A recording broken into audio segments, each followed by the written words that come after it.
L'équipe de TVC9 et de Témis TV vous souhaite la bienvenue à ce bulletin d'information. Merci de puiser vos actualités à la télévision communautaire. Nous apprécions vous voir joindre votre station pour bien vous informer, joindre les efforts du personnel qui y est impliqué. En manchette aujourd'hui, une famille pleure le décès d'une jeune femme de 14 ans à Guérin. Les citoyens du Témiscamingue sont invités à partager pour exprimer aussi leur peine. Lorrainville qui innove et remet le mini-pot à la mode et Anglier qui met un peu de modernisme dans son TE Draper. Mesdames, Messieurs, les gars, les filles, bienvenue. Voici vos actualités. D'abord, sur la scène judiciaire, une question pour vous tous, surtout les abonnés des sites de rencontres sur les réseaux sociaux. Est-ce que vous connaissez Sugar Daddy QC ou Anabou Rob 69 ou son pseudonyme Annabelle Robert? Eh bien, ce sont sous ces noms qu'Olivier Macamo Saint-Arnaud. Il a 21 ans, il est de Rouyn-Noranda et il approche ainsi ses victimes en se livrant à des délits de nature sexuelle. Il est soupçonné de nombreuses agressions sexuelles. Le résident rouyn-norandien qui se serait livré à des crimes en série et a récemment été arrêté. L'homme a comparu la journée de son arrestation le 19 juin dernier au palais de justice à Rouyn-Noranda. Il est accusé pour des infractions de leurre et de rendre accessible du matériel sexuellement explicite à un mineur. Selon la division des enquêtes sur les crimes majeurs de la Sûreté du Québec, les actes lui étant actuellement reprochés des délits d'ordre sexuel se seraient déroulés de janvier 2025 jusqu'en juin dernier à l'endroit de victimes d'âge mineur. Plusieurs d'entre elles sont connues à l'heure actuelle, mais l'enquête démontre qu'il aurait pu faire d'autres victimes à la grandeur de la région. L'individu qui a comparu donc le 19 juin à Rouyn-Noranda, on lui reproche des leurres et de rendre accessible du matériel sexuellement explicite à des gens d'âge mineur. Il aurait utilisé ses comptes et pseudonymes particulièrement sur la plateforme Snapchat. Plusieurs victimes ont été identifiées. La structure de gestion des enquêtes sur les crimes en série coordonnée par la Sûreté du Québec est déployée. C'est une structure de commandement unifiée au sein de laquelle les services de police québécois travaillent en partenariat pour identifier rapidement les crimes commis par des prédateurs et procéder à leur arrestation. La coordination provinciale permet une mise en commun des ressources policières et vise à mieux protéger les victimes. La Sûreté du Québec rappelle qu'en tout temps, le public peut transmettre des informations confidentiellement à la centrale de l'information criminelle de la SQ au 1-800-659-4264. Et tout aussi dérangeante, mais encore une triste nouvelle, cette fois, des centaines de personnes qui sont en deuil après qu'une véritable tragédie les ait frappées. Une adolescente de 14 ans qui a perdu la vie dimanche le 22 juin après ce qui semble être une perte de contrôle du véhicule tout-terrain qu'elle conduisait seule. D'après les détails divulgués par Radio-Canada et les citoyens, l'accident est survenu vers 20 heures sur la montée Carniel à Guérin, dans le Témiscamingue, une localité qui a une cinquantaine de kilomètres de Ville-Marie, une vingtaine de minutes de Rimini. Dans un état critique, la conductrice d'âge mineur a été transportée en centre hospitalier où son décès a été malheureusement constaté. L'accident était survenu après d'une heure du secteur de Rouyn-Noranda et la SQ n'a pas malheureusement avisé les médias témiscamiens. Une page GoFundMe a été mise en ligne afin d'aider financièrement la famille déjà éprouvée par la douleur du drame. C'est le https GoFundMe famille Aumont. Attribution à surveiller. Et des centaines de personnes commentent et expriment leur désarroi suite à ce décès, la plupart en appui aux parents de la jeune femme depuis le début de la semaine sur la page Facebook Témis TV. Sincères condoléances à tous et chacun. Et l'hôpital de Ville-Marie est au bord de la catastrophe quant à la capacité des services qu'elle pourra offrir d'ici les semaines, peut-être même jours à venir. C'est l'urgence qu'exprime l'APTS, l'Alliance du personnel professionnel et technique de la santé et des services sociaux. Clairement, les services de santé sont en danger chez nous. Selon le syndicat, si Québec n'agit pas dans la lutte à la pénurie de techniciens de laboratoire, le Témiscamingue et ses collaborateurs seront bientôt inactifs. Entrevue.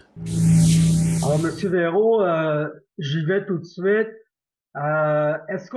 Véro, est-ce qu'on doit s'inquiéter des services de nos centres hospitaliers en Abitibi et au Témiscamingue dans les heures qui suivent? Ben, dans les heures qui suivent, assurément, les services vont être offerts à la population.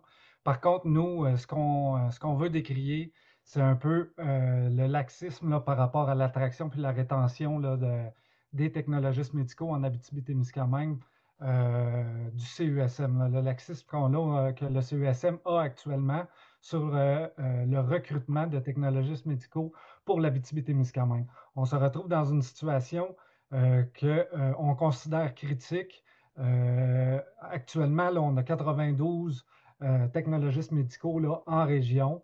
Il y en a qui, on sait qu'ils vont quitter prochainement, dans les prochains mois, soit pour des congés maladie, ben pas congés maladie, mais des congés au niveau de la maternité, par exemple. Puis il y en a qui quittent pour d'autres régions. Alors, nous, ce qu'on veut décrier, c'est que depuis la réforme Barrette qui a eu lieu en 2018, la centralisation des analyses au niveau du CESM depuis 2018, puis, dans le fond, la prise en charge des laboratoires de l'Abitibi-Témiscamingue par le CESM, ben, on se retrouve dans une situation où l'ensemble des technologistes médicaux ne fait que diminuer dans la région depuis 2018. On est passé de 127 technologistes médicaux en 2023, on avait 107 technologistes médicaux. Puis aujourd'hui, en 2025, on est à 92 technologistes médicaux, dont une dizaine qui sont des retraités réembauchés.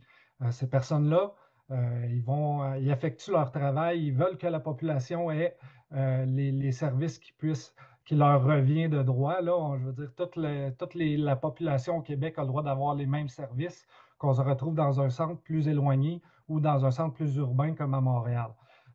Puis, tu sais, ce qui arrive actuellement, ben, c'est que ces retraités réembauchés-là viennent donner un coup de main aux plus jeunes technologistes, aux gens qui sont encore en place, mais éventuellement, ils vont quitter ces gens-là. Nous, on demande au CESM quelle est votre planification de la main-d'œuvre pour les prochaines années, quelle sera la planification, à savoir comment vous allez faire du recrutement, quelles sont les personnes qui vont prendre la retraite dans les prochaines années. Est-ce que vous êtes au courant du nombre de personnes qui vont prendre leur retraite dans les 2 ou 3 prochaines années et comment qu'on va les remplacer? Avez-vous un plan d'action pour la suite des choses? Oui, Ben, la mais réponse, c'est non. Monsieur Véro, la réalité du quotidien, là, le technicien en laboratoire, il est important à partir de l'accueil jusqu'aux soins terminés. Donc, c'est une personne essentielle. Euh, Premièrement, il doit être présent dans le centre hospitalier comme à l'hôpital Sainte-Famille à Ville-Marie. Et il peut pas faire ses analyses de laboratoire à Montréal. Il peut le Ben, faire, mais c'est pas efficace, c'est ça? Ben, effectivement, nous, on considère que ce n'est pas efficace. C'est sûr que lors de la réforme Barrette en 2018, l'objectif était de centraliser tout ce qui est analyse plus de routine, qui est moins pressante, et d'avoir des appareils peut-être un peu, disons, moins performants sur la quantité d'analyses à faire pour pouvoir se concentrer sur des analyses plus urgentes. Par contre, là, on se retrouve avec une tellement grande pénurie en Abitibi-Témiscamingue qu'il faut, et, par exemple, à Ville-Marie, ben, si on avait 2 personnes qui tomberaient en congé maladie, par exemple, ben, on se retrouve avec une découverture là, de services. Là. On se retrouve avec seulement 2 personnes qui pourraient, parce qu'on a 4 technologistes médicaux en ce moment à Ville-Marie, ben, ça veut dire qu'on se retrouve avec seulement 2. deux technologistes, ça veut dire pour faire rouler un quart de jour, un quart de soir, un quart de nuit, 7 jours sur 7, 365 jours par année, ben, c'est non viable. On est Faut dans qu'on le trouble. Est-ce qu'on est dans le trouble? ben, nous, on s'inquiète grandement pour pour cet été, là, c'est une période critique due aux vacances également. Là, les gens ont le droit de prendre des vacances et doivent prendre des vacances pour être capables de recharger leur batterie puis de revenir en forme pour pouvoir effectuer leur travail. Les Mais technologistes médicaux ont vraiment ça à cœur. ils doivent être remplacés. Donc, on doit trouver du monde. C'est ça? Exactement. Puis actuellement, ben, le fait qu'on n'a pas de personnes sur la liste de rappel, ben, ce qui arrive, c'est que souvent, ben, les gens sont obligés de couvrir deux chaises de travail. Par exemple, ce serait deux technologistes médicaux qui devraient faire chacun leur travail de chaque côté. Mais là, on combine les deux, puis c'est un seul technologiste médical qui doit le faire. Alors, imaginez la pression qu'il doit subir, cette personne-là, doit s'assurer de faire, de bien prioriser ses analyses, mais assurément, ça a un impact sur le délai et sur la prestation de service au niveau de la population. Même D'accord. chose quand on se retrouve, par exemple, dans un laboratoire comme à la SAR, où ben, on n'a plus assez de technologistes médicaux pour pouvoir faire l'ensemble des analyses. Ben là, on est en plan de contingence et on rapatrie des analyses dans un autre laboratoire. Ce que ça implique, ben, ça va impliquer des délais au niveau des analyses, des résultats, mais ça implique aussi une charge supplémentaire pour le laboratoire receveur. Les gens qui vont recevoir, les laboratoires qui vont recevoir les analyses supplémentaires, ben, devront conjuguer avec toutes ces analyses supplémentaires-là qui n'est pas un flot habituel là, dans leur quotidien. Monsieur Véro, en d'autres mots, donc, il manque des technologistes en laboratoire. Ça met les soins dans le trouble en ce qui a trait à Ville-Marie, au Témiscamingue, et même aussi, vous avez ouvert la parenthèse, là, à Lassar, où les examens et les résultats d'examens ne peuvent sortir parce qu'il manque de monde là aussi. Donc, il faut trouver des techniciens, il faut que les gens qui gèrent cette situation euh, règlent la situation, sinon ben, les soins aux gens sont diminués pour les prochains mois. Effectivement, on se retrouve dans une situation où s'il n'y a pas de laboratoire dans un hôpital, l'hôpital est non fonctionnel. Il faut que vous compreniez que c'est près de 80% des résultats des analyses médicaux qui vont avoir un impact sur le diagnostic, puis le traitement de soins, tout ce qui est la prise en charge d'un patient avec les médecins. Ben, les médecins doivent pouvoir être en mesure de recevoir des résultats d'analyse au niveau des laboratoires pour pouvoir bien orienter soit le diagnostic, soit le traitement pour des maladies, peu importe la maladie quelconque, là, c'est environ 80%. Alors, on se retrouve si on n'a pas de laboratoire, les femmes ne peuvent pas accoucher dans cet hôpital-là parce qu'on n'est pas en mesure de pouvoir donner du sang au niveau des transfusions sanguines parce que c'est les laboratoires qui font ça. Si on va dans s'il n'y a pas de laboratoire, on ne peut pas faire de chirurgie. Encore une fois, c'est la banque de sang où ce qu'on doit faire des analyses pour s'assurer de la sécurité transfusionnelle au niveau des patients. Alors, pas de laboratoire, mais c'est pas d'hôpitaux. C'est ça en gros. Puis actuellement, ben, ce qu'on voit, c'est que la non-gestion, le laxisme, comme je disais tout à l'heure, du CESM face à l'attraction des technologistes médicaux en région fait en sorte qu'on se retrouve dans une position critique. Ça fait des années qu'on le décrit au CESM, mais rien n'est mis de l'avant là, depuis trop longtemps. Carl Véro de la PTS, est-ce que on fait la sourde oreille? Est-ce que Santé Québec fait la sourde oreille ou on vous écoute en disant ben garde, on va essayer de trouver malgré la pénurie? Ben, dans les rencontres qu'on a, le sentiment qu'on a, c'est que la partie patronale est là pour faire du temps. On ne semble pas vouloir écouter des solutions qu'on veut mettre de l'avant plus qu'il faut. Alors nous, ça fait des années qu'on le décrit, qu'on demande d'avoir une planification de la main-d'œuvre pour s'assurer d'avoir un service adéquat pour la population en Abitibi-Témiscamingue. Nous, on considère que la population d'Abitibi-Témiscamingue ne doit pas être une population de seconde zone. doit avoir les mêmes services qu'il pourrait avoir à Montréal. On comprend qu'il y a une pénurie à l'ensemble du Québec. C'est très difficile actuellement, mais il faut trouver des solutions. Et nous, on est prêts à s'asseoir avec eux pour mettre des solutions de l'avant. M. Béraud, merci beaucoup de votre participation. Puis à la prochaine, en espérant qu'on y aille avec des solutions urgentes. Ça fait plaisir. Passez une belle journée. Vous avez vu les sondages récemment, selon les chiffres, ça va bien dans les intentions de vote pour le Parti québécois et le Parti libéral du Canada. Mais comme pour Québec solidaire, on a du travail à faire chez les élus de la CAQ pour regagner la confiance des électeurs d'ici aux prochaines élections générales de l'automne 2026. Car beaucoup de gens dans la province ne sentent plus nécessairement d'écoute de la part du gouvernement de François Legault. C'est le cas des élus des différents comtés dans notre région. Prenons les cas des préfets des MRC qui ont récemment dénoncé le déséquilibre fiscal entre ce que leurs concitoyens envoient à Québec et ce qu'ils reçoivent en retour d'investissement. Maintenant, alors qu'ils attendent que les fonctionnaires de M. Legault leur confirment le résultat de l'étude sur l'Abitibi-Témiscamingue et signent le chèque en rééquilibrant un peu les finances, ceux-ci qui auraient plutôt décidé de contester leurs propres chiffres. Colin Boucher, c'est ce que vous a révélé en exclusivité Témis TV, la préfète de la MRC de Témiscamingue, Mme Claire Bolduc, dans les derniers jours.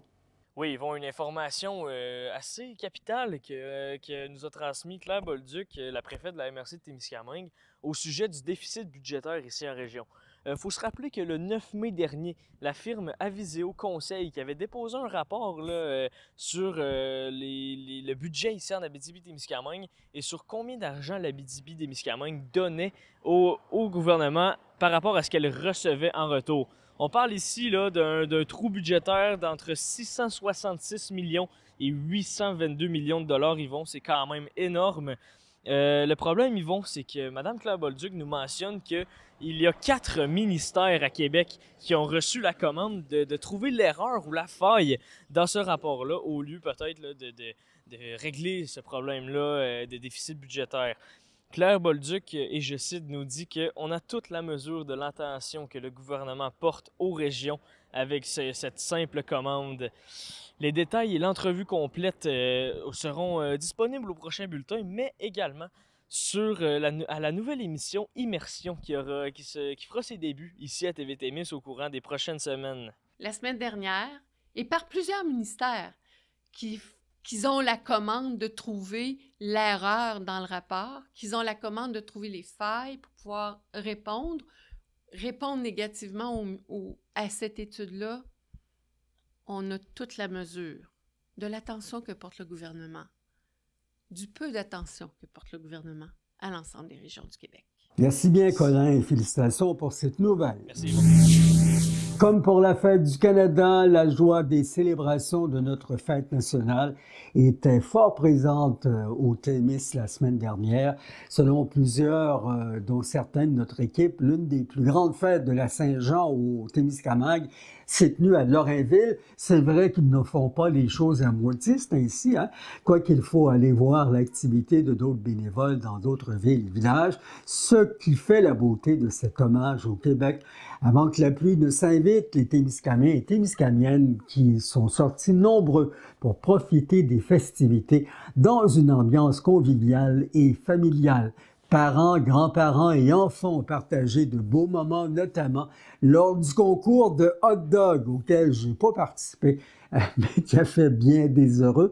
La soirée s'est conclue avec un spectacle des feux d'artifice aussi prévu à 22h pour clore la fête en beauté. Et des petits comiques ont fait bien rire au Témiscamingue dans le cadre des festivités de la Fête nationale qui ont amené des humoristes dans la région. Plus de 150 spectateurs au Témiscamingue ont joint le Festival d'humour émergent à Saint-Bruno-le-Guigue. Au même moment, le domaine Breen accueillait les nouveaux visiteurs de sa nouvelle exposition estivale et il découvre des nouveautés déjà fort appréciées. Témis TV qui a fait son tour. Julie Fortin, humoriste, native du Lac-Saint-Jean. Thomas Croft, humoriste du Saguenay. Francis Legendre, humoriste de Trois-Rivières. Donc, vous êtes 3 jeunes humoristes là, du Festival d'humour émergent. Qu'est-ce qui vous a amené ici à Saint-Bruno-de-Guigue en ce jour de Saint-Jean-Baptiste? Bien, c'est le Festival d'humour émergent qui organise à chaque année une tournée rurale qui se promène dans tous les petits villages, petites communautés de l'Abitibi et du Témiscamingue. On a fait Rémigny, Clérici, Landriane. Et là, aujourd'hui, on est à Saint-Bruno-de-Guigue. Puis, c'est vraiment des spectacles familiaux organisés, gratuits pour tout le monde. Donc, ils nous ont contactés puis on est très heureux de pouvoir faire toute cette tournée-là cette année. Donc vous êtes un peu une tournée, vous faites une tournée en fait de village et pas nécessairement juste en Abitibi-Témiscamingue. Là, c'est comment ça se passe ça, cette tournée-là?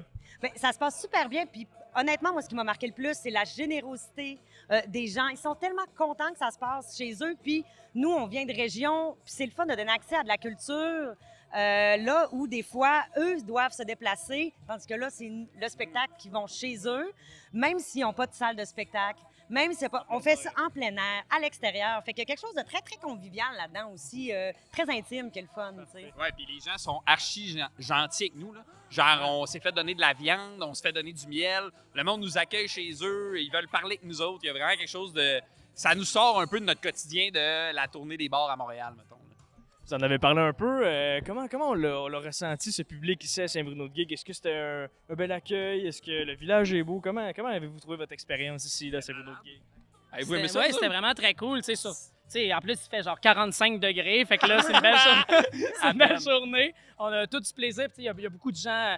C'est vraiment convivial. Puis nous, on dit des jokes. Il n'y a pas plus simple et plus beau que ça, au final, d'arriver et de se faire accueillir comme ça.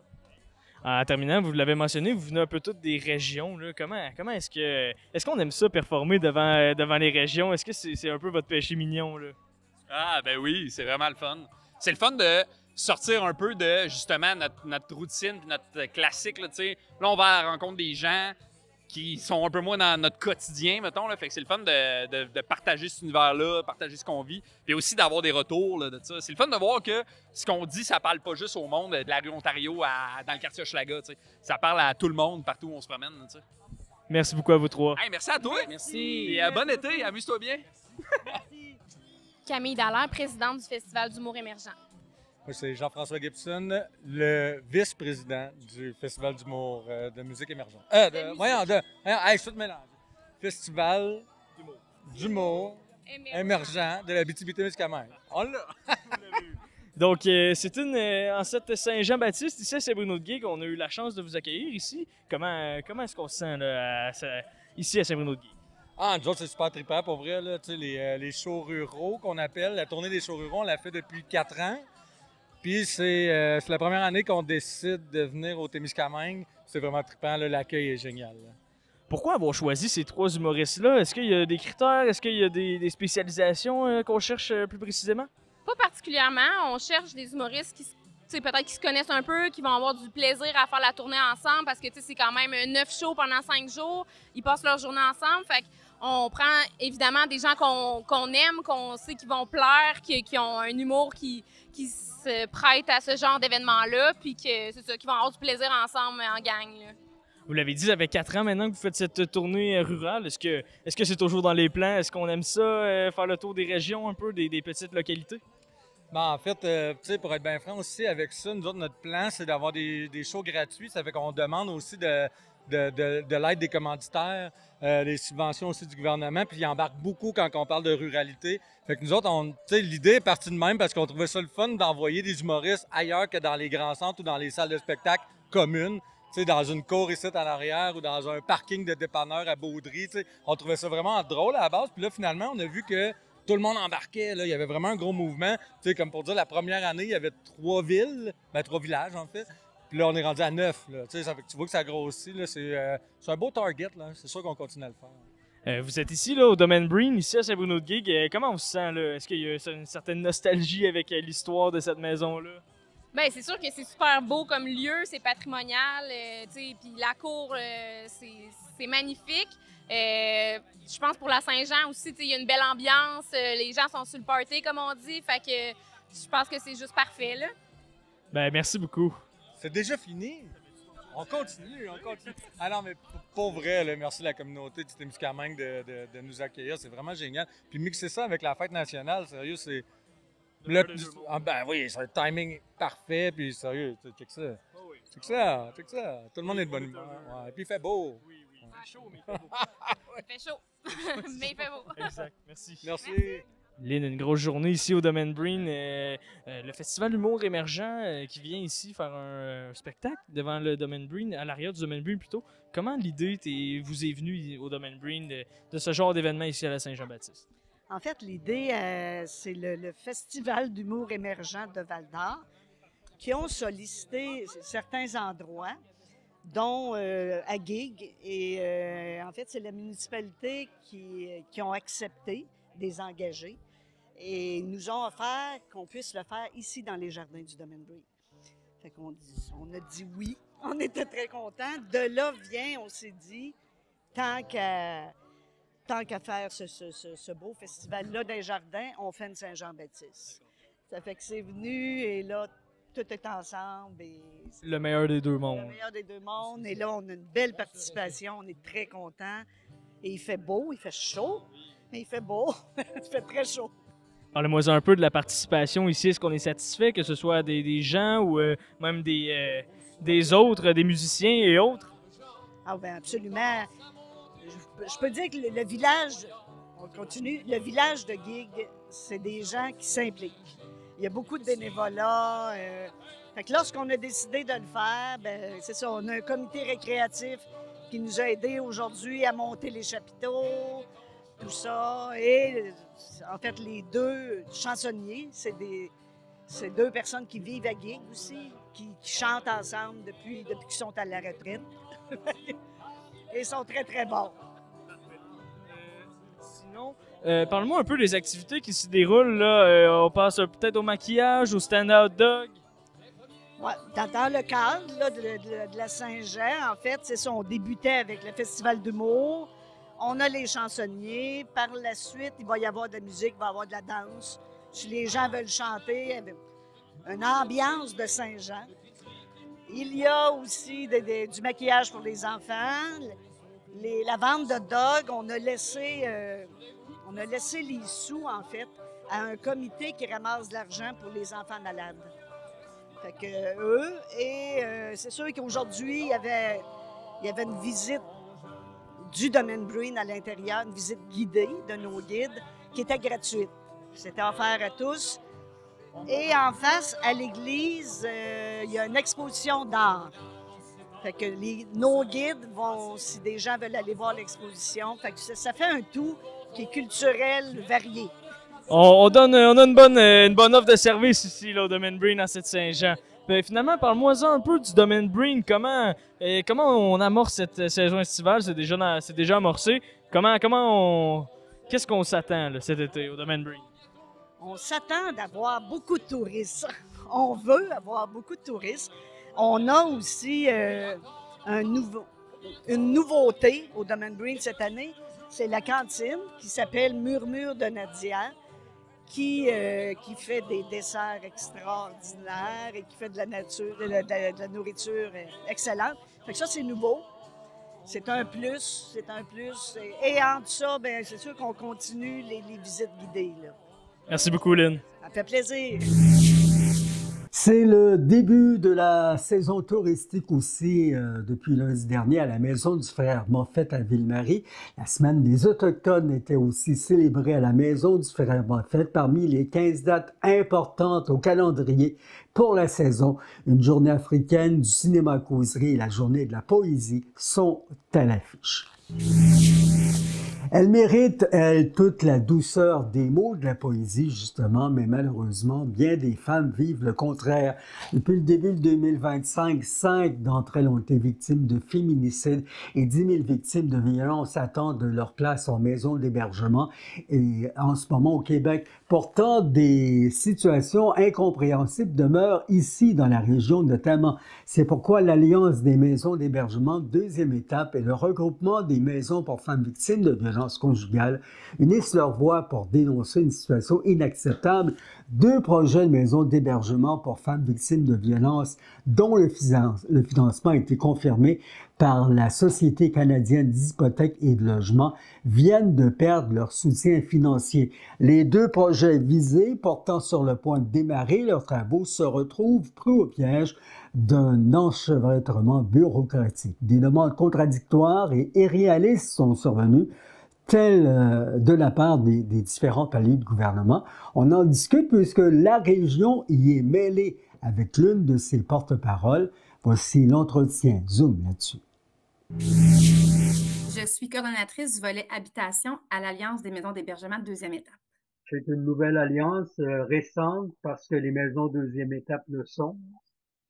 En fait, non, on existe quand même depuis plusieurs années. Le volet habitation, par contre, est un nouveau volet depuis 5 ans où on accompagne différents projets de maisons d'hébergement de deuxième étape, mais aussi de maisons d'aide et d'hébergement par un partenariat avec le regroupement. Et je dois malheureusement le déplorer, vous êtes pas nécessaire parce que sans vous, là, il y a des gens qui sont dans, comment dire, qui sont dans le désespoir parce que c'est ce qu'on sent dans le communiqué qui a été émis.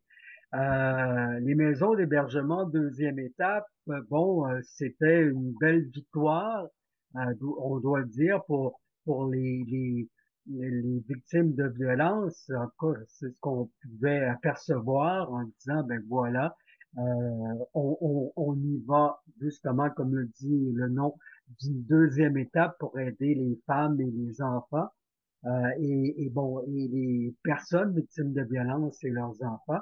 Mais là, comment dire, on a des difficultés là à avancer et à pouvoir bâtir ce nouveau service. Bien, en fait, puis même, je vous ajouterais, M. Moreau, que la situation concerne, oui, les maisons d'hébergement de deuxième étape, mais par un partenariat avec le regroupement, ça concerne aussi, malheureusement, des maisons d'aide et d'hébergement. Ah. Donc, même de la construction de maisons d'aide et d'hébergement. Présentement, on a un projet qui s'est vu retirer son financement et 2 projets qui sont dans l'attente de réponse. Nous, tout ce qu'on demande, là, c'est de pouvoir les construire, ces maisons-là, les mettre en chantier dans le contexte actuel de manque de place, autant en hébergement d'urgence qu'en deuxième étape. Et malheureusement, on se fait tirailler dans les différents paliers gouvernementaux, puis c'est impossible d'y arriver. Et Madame Miranda, là, on doit le dire, là, il y a évidemment des demandes, mais on peut pas se permettre. C'est déjà un drame dans la vie des gens victimes de violence. Et je dis les gens parce que bon, même si c'est les femmes les plus grandes victimes, il y a aussi des hommes qui sont impliqués. Alors, ça vaut la peine que je m'explique. Mais on n'a pas déjà moralement assez de difficultés face à la violence que d'ajouter ça, c'est d'ajouter aux émotions et aux problèmes. Bien, effectivement, puis à ça, j'ajouterais aussi que les équipes des intervenantes, les directions de maisons d'hébergement qui se voient dire non à des femmes qui ont besoin de services, à des femmes qui ont besoin d'aide, de voir les dédales administratifs dans lesquels elles sont et que nous sommes avec elles, c'est vraiment désolant et très préoccupant. Donc, on dit non actuellement à des femmes, à des enfants pour de l'hébergement et des services. Et on est face... Excusez, on leur dit restez dans votre milieu violent. C'est ça qu'on leur dit? Écoutez, il y a quand même des services qui sont mis en place, donc on souhaite ne jamais dire à une femme de demeurer dans un milieu violent, là, on s'entend. Donc, on tente de trouver des services, mais malheureusement, il y a des fois où on doit dire non. En fait, plusieurs fois. Donc, c'est plus de 50% des fois où malheureusement, on doit dire non. On va tenter de leur offrir d'autres services temporaires, encore là, si les équipes sont en mesure de les offrir. Donc, les maisons qui sont en construction présentement, là, c'est des maisons qui sont attendues depuis plusieurs années et qui ne seront pas du tout suffisantes pour répondre au manque de place. On est vraiment sur un rattrapage. Donc, oui, on peut souligner qu'il y a eu, oui, donc mais ces maisons-là ne viendront en rien résoudre le manque de place actuellement. Et là, bon, il n'y a pas de hasard, là, vous allez dire, mais si on en parle, on en aurait parlé même si c'était des femmes d'autres régions qui étaient touchées, mais on en parle encore davantage et on se parle, il est 17 heures. Normalement, on aurait pacté nos affaires, on serait parti à la maison, hein. Mais là, on a décidé d'allonger la journée parce que ça touche directement l'Abitibi et le Témiscamingue, cette histoire-là, aujourd'hui, là. Dans la Oui, expliquez-moi, Madame Miranda. Donc, dans la situation actuelle, vous avez un projet de maison d'hébergement deuxième étape qui n'est pas touché par la situation. Par contre, le projet de la maison à la SAR, donc le projet de maison d'aide et d'hébergement, fait partie des projets pour lesquels on est prêt à partir en chantier. On n'a pas de réponse de la SCHL, donc du fédéral, et on se fait vraiment tirailler d'un côté et de l'autre. Comment répondre au provincial en répondant au fédéral et l'inverse. Donc, on est pris dans cette situation-là. Le fait qu'on a 2 autres maisons qui, eux, s'étaient vues des sommes réservées et qui ont perdu des sommes, on est grandement inquiète pour les autres projets aussi qui sont sur la table, dont le projet de la SAR. Ben, parlez-moi des 2 autres projets, là. Est-ce que ça touche l'Abitibi-Témiscamingue? Non, ce n'est pas en Non? Abitibi, donc c'est pas en Abitibi. Mais c'est des projets où les demandes sont aussi urgentes et importantes qu'en Abitibi. Et j'imagine que le Témiscamingue regarde ça aller puis dit, oh, ben là, c'est pas fort pour nous autres, ça, si jamais on se lance. C'est très inquiétant. Il faut comprendre que cette maison d'hébergement-là, actuellement, à la SAR, offre des services dans un bâtiment qui n'est pas adapté. Donc, on est prête et à moins de place que ce qu'on vise. Donc, il est primordial de partir en chantier rapidement pour offrir des services adaptés à un plus grand nombre de femmes et d'enfants dans un bâtiment adapté. Et Madame Miranda, avec la menace de féminicide, malheureusement, il y a des imbéciles qui sont du même sexe que moi, qui tuent des femmes au Québec, qui devraient pourtant se calmer le pompon, puis s'en aller, éviter de faire mal euh, aux femmes puis aux enfants avec lesquels ils sont en conflit. Ce serait la meilleure des choses de partir, puis on sait que c'est ça, puis on se doit, nous les hommes, les personnes violentes, de se, hein, de se prendre en main et d'agir de partir. Mais bon, malheureusement, c'est pas le cas. Il y a trop de féminicides au pays. Et vous êtes là pour évidemment construire et aider ces gens victimes de violences. Mais j'allais dire, il faut il faut aller de l'avant. C'est incompréhensible que la SCHL, on dirait qu'on essaie de gagner du temps, mais il n'y en a pas de temps, là. En fait, c'est effectivement ça. Puis ce matin, dans la presse, il y a un rapport du coroner qui Ouais. indique encore là, qu'il faut en construire des maisons d'hébergement, que ça ne va pas, le manque de place. Pour nous, en fait, on a aussi demandé au gouvernement provincial la mise en place d'un comité de travail pour trouver des solutions. Ce n'est pas les maisons d'hébergement qui vont tout régler. C'est vraiment un problème qu'on doit voir vraiment avec des acteurs concernés en concertation. On veut un leadership clair, que le premier ministre donne un mandat clair à, par exemple, la ministre Biron au niveau de la condition féminine pour qu'on pilote un comité pour trouver des solutions. Oui, il y a la construction de maisons d'hébergement, mais il y a d'autres choses. Le rapport du coroner ce matin parle, par exemple, de la formation des policiers. Il y a tout le volet justice à poursuivre. Donc, le travail est beaucoup plus large que la construction des maisons d'hébergement, mais celui-là en fait partie. C'est vraiment notre enjeu du moment cette semaine. Et donc, la SCHL, je vais être clair avec ceux qui nous écoutent, là, on vous demande de déposer des plans de construction avant de vous donner l'argent. Alors qu'on peut pas avoir d'argent si on n'a pas de plan. C'est ça la logique, là. C'est effectivement ça. On nous demande aussi, par exemple, d'avoir des permis de construction. On doit laisser le temps aux villes d'analyser ces fameux plans-là. Donc, pendant ce temps-là, qu'est-ce qu'on fait? On attend, on ne construit pas. On va ajouter des coûts à nos projets parce que, vous le savez, hein, souvent en Abitibi, l'hiver arrive tôt. Donc, Ouais. si on ne la débute pas sous peu, notre construction, puis qu'on la débute très tard, on va avoir des frais de conditions d'hiver, le montant des projets vont exploser. Et là, on va dire, ça coûte trop cher. Donc, on est vraiment là, c'est la maison des fous, là, entre vous et moi. Là. On se fait tirailler d'un bord et de l'autre. Et on doit absolument, en fait, trouver des solutions. Puis pour nous, la solution, ça vient d'un programme de financement dédié aux maisons d'hébergement. On n'est pas du logement social. On doit avoir un financement dédié pour y arriver. Et actuellement, vous êtes considéré comme un logement social. Ce qui En fait, ajoute on est financé dans des programmes de logement social, donc on est constamment à devoir débattre chacun des points. Expliquer qu'en maison d'hébergement, là, il n'y a pas de loyer. Les femmes ne paient pas de contribution. En maison d'hébergement de deuxième étape, nous, là, peu importe la femme quel est son revenu, si elle a un besoin de sécurité, elle doit avoir un hébergement à moindre coût. Alors que les programmes de logements sociaux sont faits en fonction des revenus des femmes. Donc, c'est vraiment le programme dédié pour les maisons d'hébergement depuis 2023 qu'on le demande. Il y a eu effectivement des adaptations. Je vais juste souligner qu'il y a eu des adaptations, mais on le constate encore aujourd'hui, malgré les adaptations du côté de la SHQ qui ont été faites, on est encore devant un impasse, devant des espaces, en fait, qui ralentissent la construction des maisons d'hébergement. Donc, ce qu'on veut, c'est un programme dédié qui va permettre de construire rapidement les maisons d'hébergement pour répondre à la demande.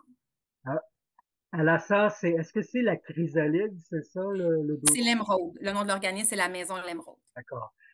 Là, l'émeraude peut pas ouvrir ses portes, peut pas accueillir parce que l'argent rentre pas. C'est ça que je En fait, comprends? l'Émeraude a déjà, dans le fond, le ministère de la Santé et des Services sociaux a déjà octroyé des fonds pour offrir des services. Donc, la maison L'Émeraude est déjà en fonction dans un bâtiment temporaire avec un nombre de places très limité, un très petit bâtiment. Donc, temporairement, elles offrent des services réduits. Mais dans le fond, ça retarde la mise en place des services complets qui sont nécessaires. Parce que les dames, les bénévoles qui travaillent pour l'organisation ont déjà amassé des fonds, hein. Il y a eu des collectes de fonds, des gens qui ont donné pour qu'on aille de l'avant. Mais maintenant, ben, c'est au gouvernement de considérer, d'y aller pour que les projets puissent voir le jour. Mais c'est effectivement ça. Puis le rôle d'une maison d'aide et d'hébergement, c'est d'offrir des services, d'offrir la sécurité aux femmes et aux enfants. Leur rôle n'est pas d'aller lever des fonds constamment. Il faut aussi respecter, en fait, faut respecter la mission de base qui est d'offrir de l'hébergement et des services d'accompagnement auprès des femmes et des enfants. Ils ont fait des levées de fonds, elles ont amassé des sommes, mais la priorité, c'est d'offrir des services aux femmes et aux enfants. J'ai l'impression des fois que le gouvernement compte plus sur les dons de la population que d'aider avec les budgets octroyés et présents dans les coffres du gouvernement. Mais ça, regarde, je fais des commentaires. C'est un autre sujet. Oui. Mais donc, vous mettez la pression sur le gouvernement, sur la SCHL. Qu'est-ce qui se passe ces jours-ci chez vous? En fait, on est en communication constante, autant au niveau de la SCHL, au niveau de la SHQ. On veut envoyer dès aujourd'hui demande de rencontre avec les députés provinciaux et fédéraux concernés dans vos régions. Habituellement, en Abitibi, à l'Émeraude, on a une très belle collaboration. Donc là, l'envoi va être fait sous peu. Je m'attends à avoir un retour rapide et à rencontrer rapidement les conseillers politiques ou les élus. On doit trouver des solutions et de réelles solutions doivent être mises en place pour que la mise en chantier des projets soit faite rapidement. Parce que là, c'est concret, là. En Abitibi-Ouest, puis en Abitibi-Témiscamingue, ça veut dire que les autres, parce que vous en avez certainement d'autres projets, peut-être au Témiscamingue, peut-être, vous poussez ceux qui sont sur le point d'ouvrir et d'aller de l'avant parce que ça presse encore plus, mais il y en a d'autres. En fait, c'est pour ça qu'on veut un programme dédié. Puis je vous dis que ces projets-là, actuellement, le gouvernement mentionne régulièrement qu'ils ont une liste de projets qui est attendue. On parle de 4 maisons d'hébergement et une trentaine de projets de MH2, d'hébergement deuxième étape. C'est effectivement une avancée importante. Mais quand on constate qu'au Québec, il y a eu 10 000 demandes d'hébergement refusées l'année dernière, ces places-là ne viendront pas régler tout. Donc, il faut aussi que le gouvernement travaille avec un plan de match pluriannuel sur qu'est-ce qu'on fait dans les prochaines années. Donc, probablement que l'Abitibi, il va en avoir d'autres projets aussi. Donc, actuellement, je vous parle de l'Émeraude. Vous avez entendu parler aussi de Alternative pour elle. Le projet avance bien. Mais il va en avoir d'autres parce que la situation n'est pas du tout réglée. Parce qu'il faut faire quelque chose. On n'a pas les moyens. On ne peut plus dire non à une femme. Non, Une intervenante ne devrait pas dire non. C'est ça. Puis de voir les quotidiens, nos bulletins de nouvelles parler de femmes qui a été victime, qui est morte parce qu'elle n'avait pas de place, elle n'avait pas pu fuir. Il y a d'autres raisons pour lesquelles les victimes de violence ne fuient pas. Là.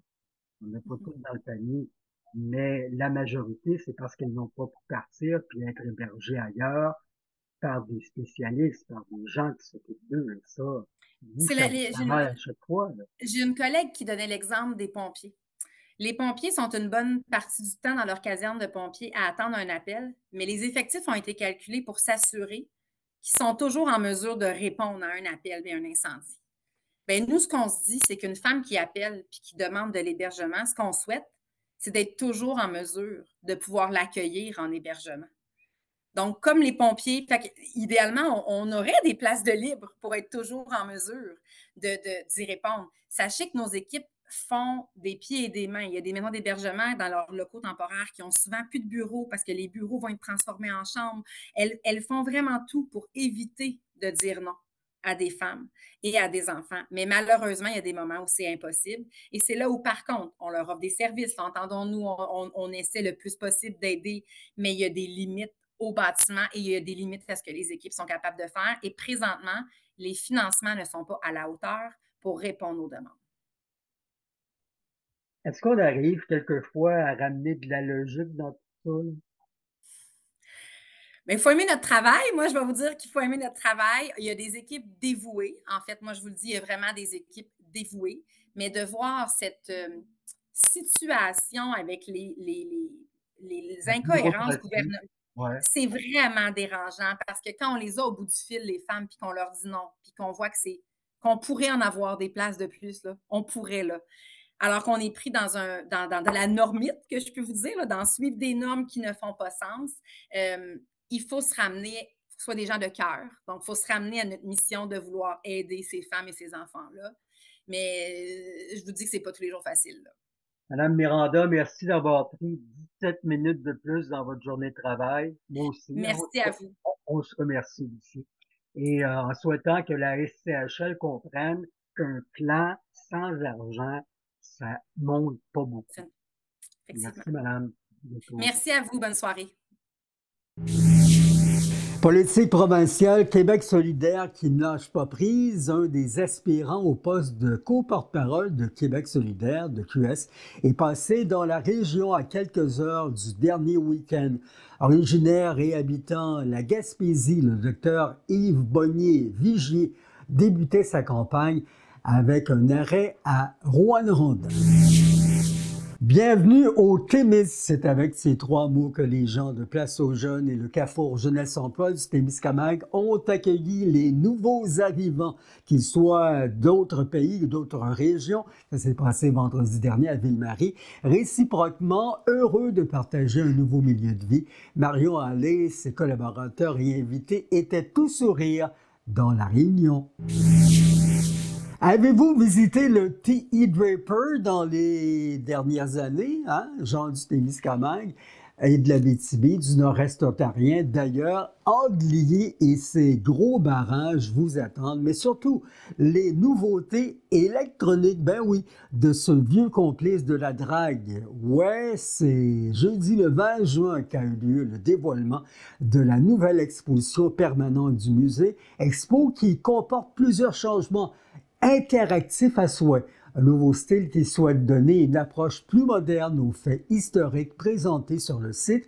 Notre équipe du service d'information était de ce lancement. Je suis Cathy Fraser, je suis directrice générale du site historique T.E. Draper. Cathy, nouvelle exposition ici au T.E. Draper Anglier. Ça a dû être tout un processus là, en termes de subventions et de manœuvres là, pour avoir accès à tout ce beau matériel-là. Parle-nous-en un peu. Oui, une très longue expérience que j'ai vécue. En fait, ça date de plusieurs années qu'on voulait renouveler l'exposition permanente dans le hangar du Théâtre Draper parce qu'il faut se renouveler, il faut se réinventer pour attirer davantage les gens à venir nous visiter parce qu'on s'entend que quand ils sont venus une fois, ils reviennent peut-être une deuxième fois, mais là, ils ont fait le tour.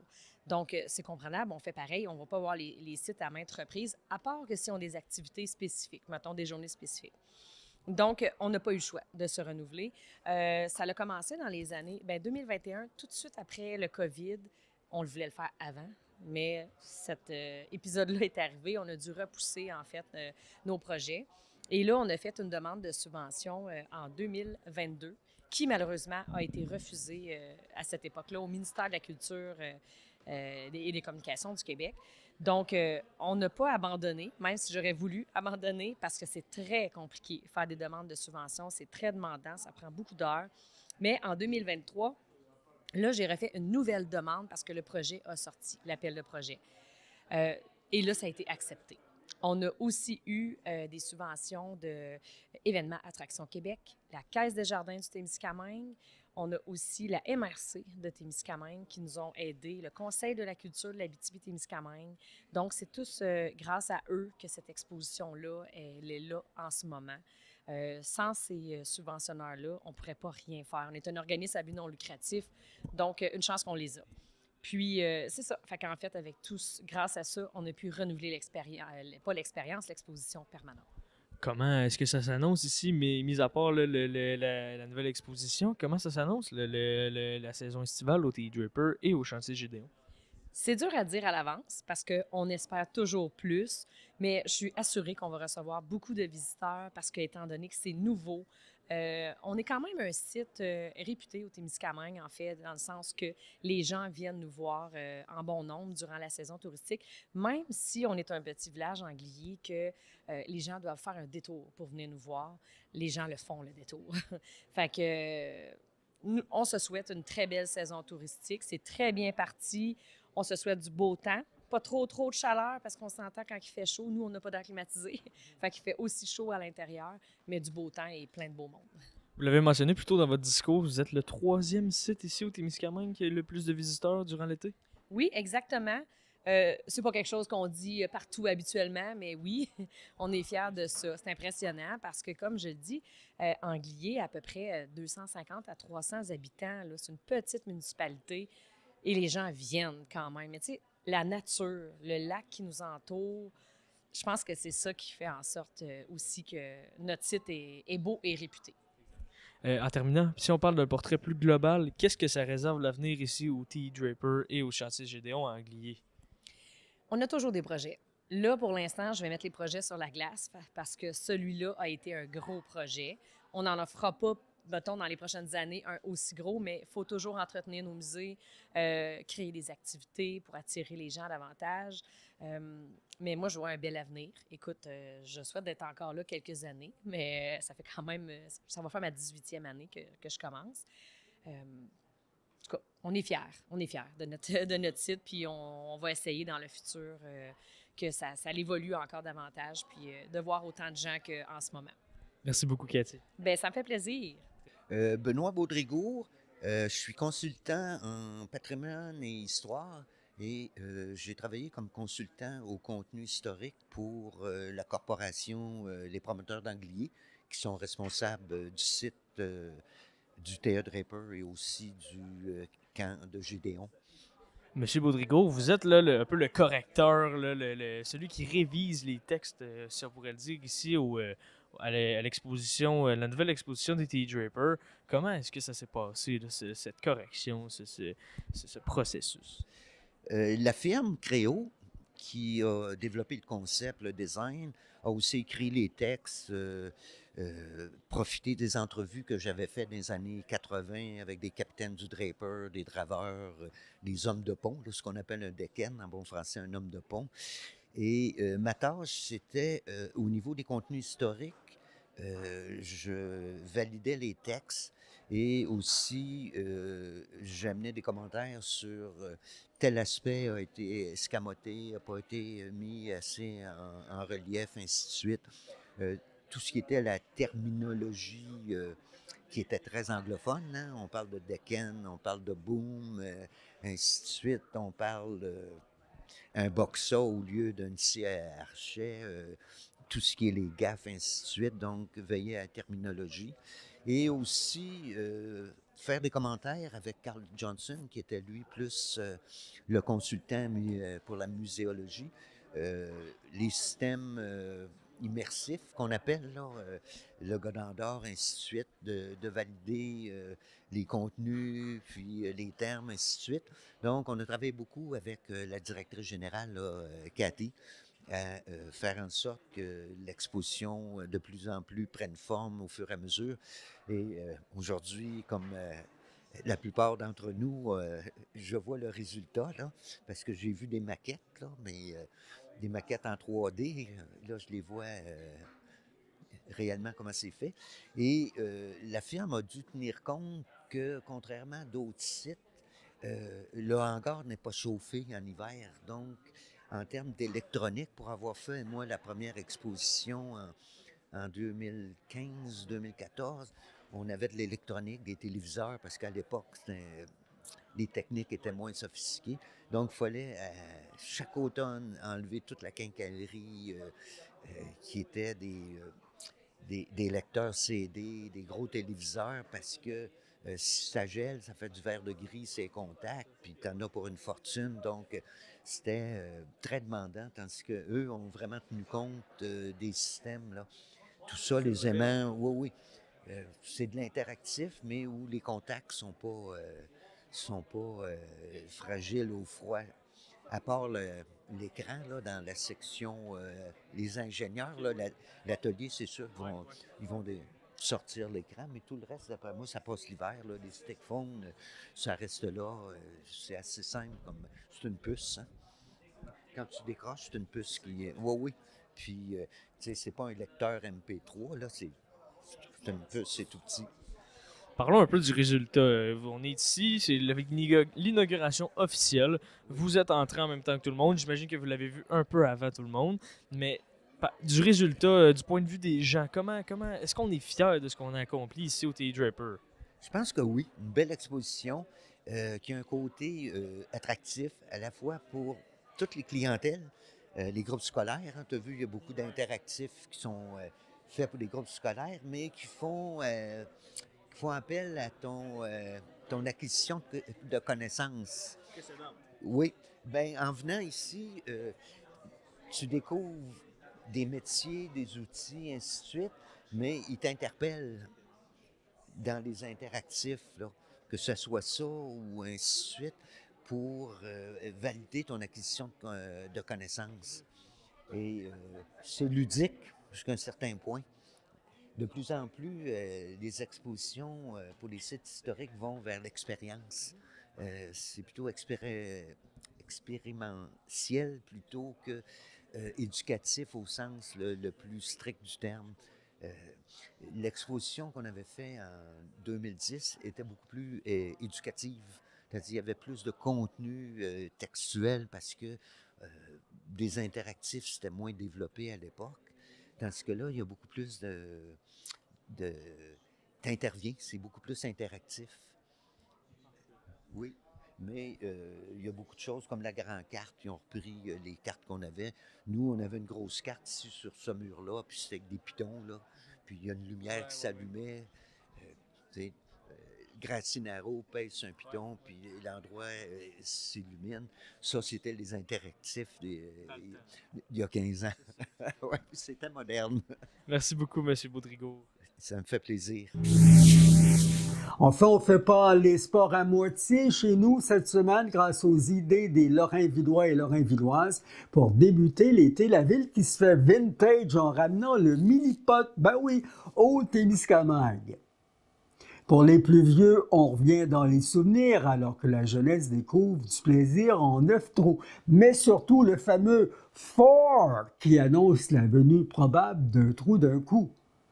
Allons-y pour s'amuser. Simon Gélina, directeur général adjoint, loisirs, communication et développement à la municipalité de Lorrainville. Simon, tout un événement là, qu'on inaugure, le mini-pop, le 9 trous, avec un beau jeu de mots en primeur. Parle-moi un peu du processus. Là. Comment on a fait pour arriver à ça aujourd'hui? Ben, écoute, le processus a commencé. J'avais une demande, j'avais un projet initial en début d'hiver pour faire un deck hockey, une surface de deck hockey. On a fait des demandes pour avoir des aides financières. On n'a pas rien eu. Et cette patinoire-là, j'étais un petit peu tanné d'avoir une infrastructure qui sert 1 mois et demi par année. Fait que là, quoi faire avec ça? Fait qu'un dimanche, mon idée m'a popé de dire pourquoi pas un mini-pot. Puis à Lorrainville, il y avait un très beau mini-pot dans les années 80, ici à Lorrainville.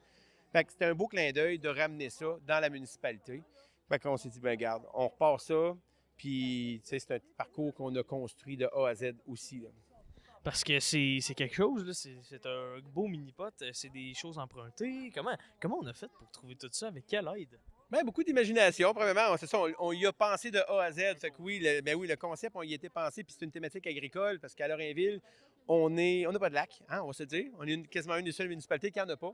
Fait que quoi faire pour attirer les gens ici dans la municipalité? On est très événementiel. Aussi, on est connu pour notre loisir. Mais là, en ayant du mini-pot, oui, on est dans le loisir, on est dans l'activité physique quand même parce qu'on fait sortir les gens, on les fait bouger. Donc, l'idée est venue vraiment de pouvoir rassembler nos gens ici à Lorrainville. Faut dire qu'il n'y a pas juste du mini-pot, là. On a une belle cantine, on a une belle terrasse. Parle-moi un peu de ça. Bien, écoute, la terrasse, on a fait l'acquisition du Paramount de rue de Rouyn-Noranda. Donc, maintenant, c'est ça, c'est notre 9 trous qui est là. On a la terrasse sur le toit, donc on a 16 personnes qu'on peut accueillir assis là.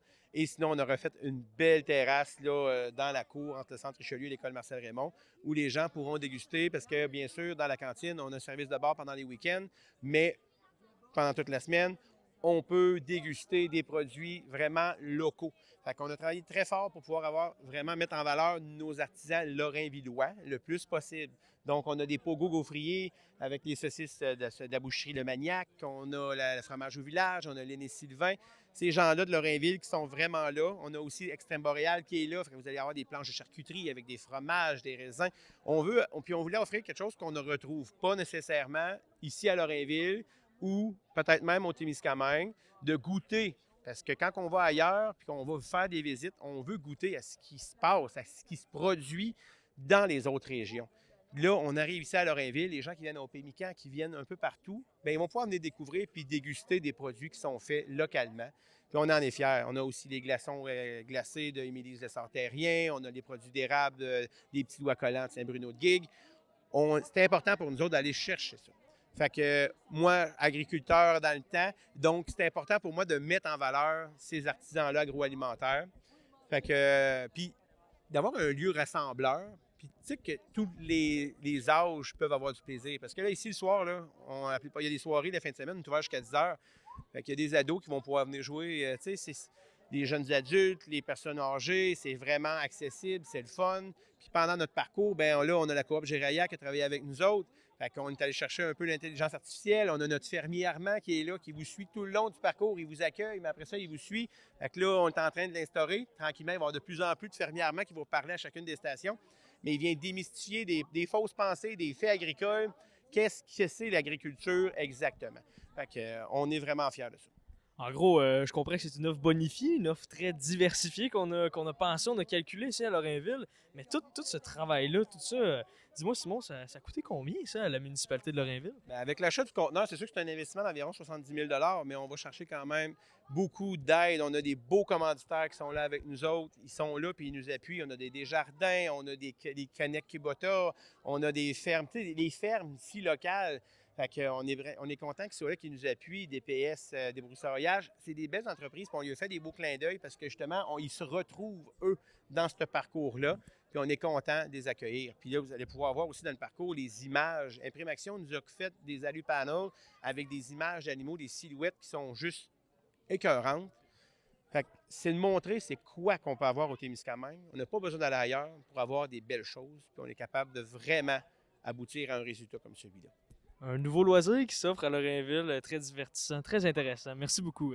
Merci, Colin. Eh bien, avant de se quitter, vous savez que Noah Dobson a été acquis par le Canadien de Montréal. C'est un ancien joueur des Huskies de Rouyn-Noranda. Mais il ne faut pas oublier nos Pirates à Ville-Marie, si je peux retrouver ma page, parce que les Pirates qui ont mis la main sur un gardien de but fort intéressant qui va joindre l'équipe pour la prochaine saison. Un gardien de but qui a déjà évolué, et je vous retrouve son nom à l'instant, pour les Foreurs de Val-d'Or. Évidemment, les Pirates sont bien fiers d'avoir mis la main sur cet individu qui devrait évidemment amener une belle saison à la formation. Est-ce que Benjamin Nadeau, qui ne sera pas des Pirates la prochaine saison, Boone est rare, mais après 2 saisons avec Ville-Marie et 700 rondelles arrêtées, il quitte la formation. Ben voilà, c'est complet pour l'instant. On vous retrouve évidemment bientôt. N'hésitez pas à revoir nos nouvelles sur le web et YouTube. Et si vous voulez être plus fort de votre gang, ben on n'est pas loin de 1500. Visez le 1500 avec nous sur la page Facebook Témis TV. À très bientôt. Merci à toute l'équipe et à votre implication avec eux. Au revoir.